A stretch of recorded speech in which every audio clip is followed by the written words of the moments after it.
جابر بن عبداللہ کہتے ہیں کہ اللہ کے رسول صلی اللہ علیہ وسلم نے فرمایا،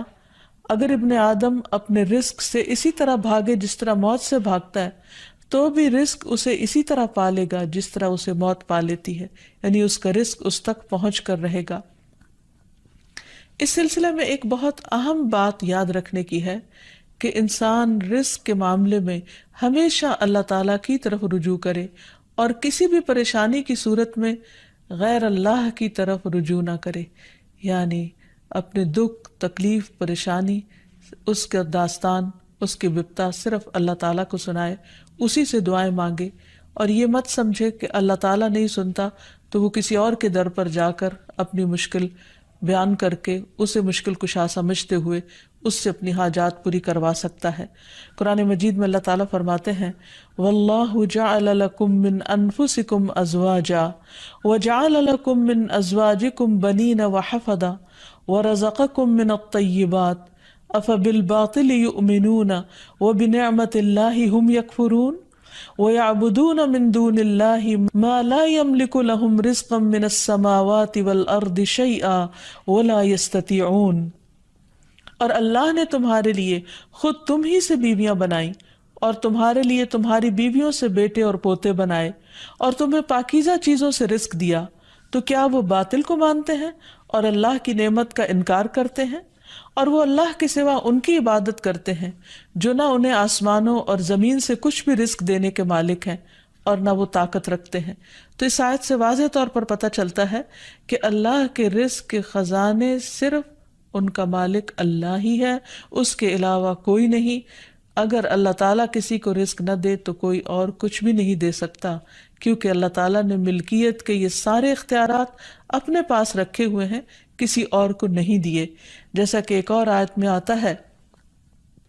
کہ انسان کو اللہ ہی کے ہاں رزق تلاش کرنا چاہیے۔ فرمایا، انما تعبدون من دون اللہ اوثانا وتخلقون افکا ان الذین تعبدون من دون اللہ لا یملکون لکم رزقا فابتغوا عند اللہ الرزق واعبدوہ واشکروا لہ الیہ ترجعون۔ تم اللہ کے سوا چند بتوں ہی کی تو عبادت کرتے ہو اور تم سراسر جھوٹ گھڑتے ہو۔ بلا شبہ اللہ کے سوا جن کی تم عبادت کرتے ہو تمہارے لیے کسی رزق کے مالک نہیں،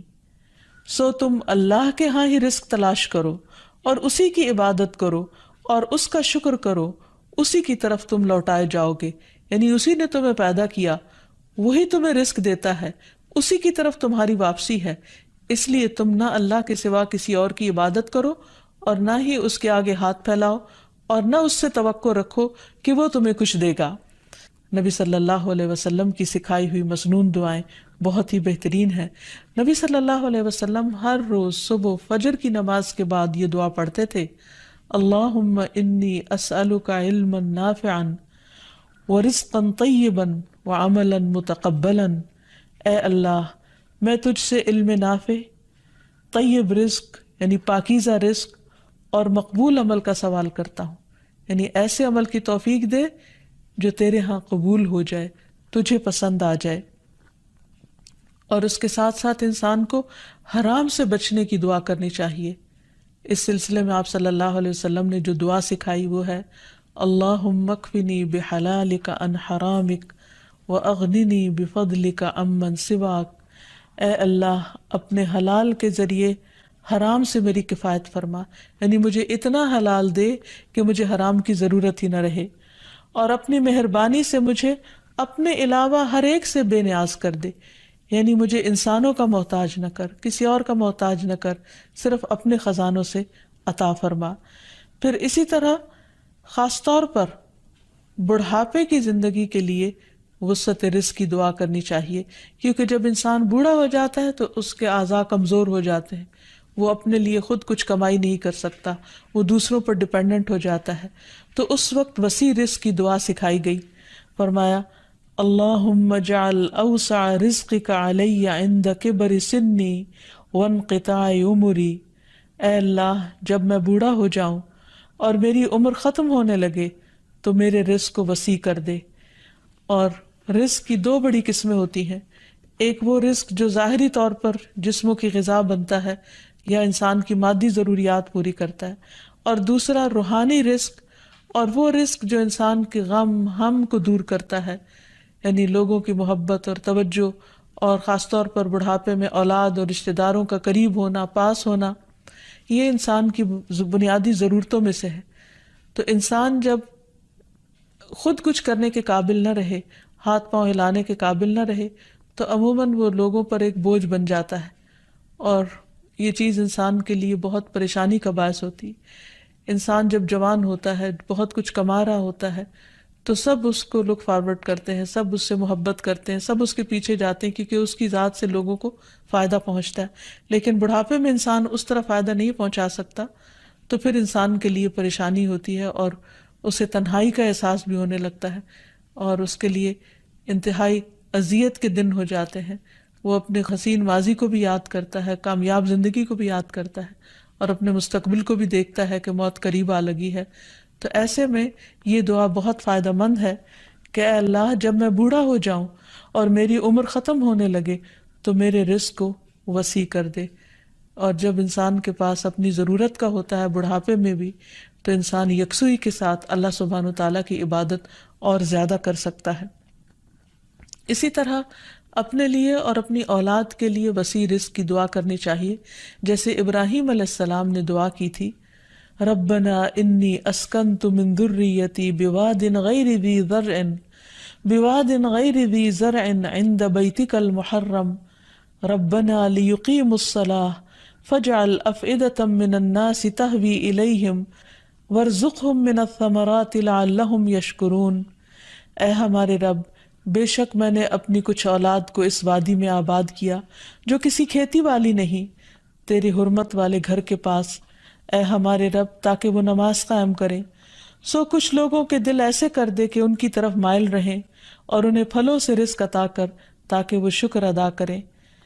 تو اس میں ہم دیکھتے ہیں کہ ابراہیم علیہ السلام اپنے بچوں کے لیے روحانی رزق کی دعا بھی کر رہے ہیں، جذباتی محبت کے رزق کی دعا بھی کر رہے ہیں، اور پھر اس کے ساتھ ساتھ جسمانی رزق کی دعا بھی کر رہے ہیں جو ہر انسان کی ضرورت ہے، اور اس میں سے بھی بہترین رزق یعنی پھلوں کے رزق کی دعا کر رہے ہیں، کیونکہ انسان کو اللہ تعالیٰ کا صرف رزق ہی نہیں مانگنا چاہیے، بہترین رزق مانگنا چاہیے۔ یعنی ایک تو سمپل سی دعا ہے اللہم ارزقنی، اور پھر ورزقنا وانت خیر الرازقین، جو سورۃ المائدہ میں اللہ تعالیٰ نے دعا سکھائی ہے، اور ہمیں رزق دے اور تو سب رزق دینے والوں میں سے بہترین ہے۔ رزق کی تنگی میں خاص طور پر استغفار بہت فائدہ دیتی ہے، یعنی انسان کے گناہ انسان کے رزق کے راستے میں رکاوٹ بن جاتے ہیں۔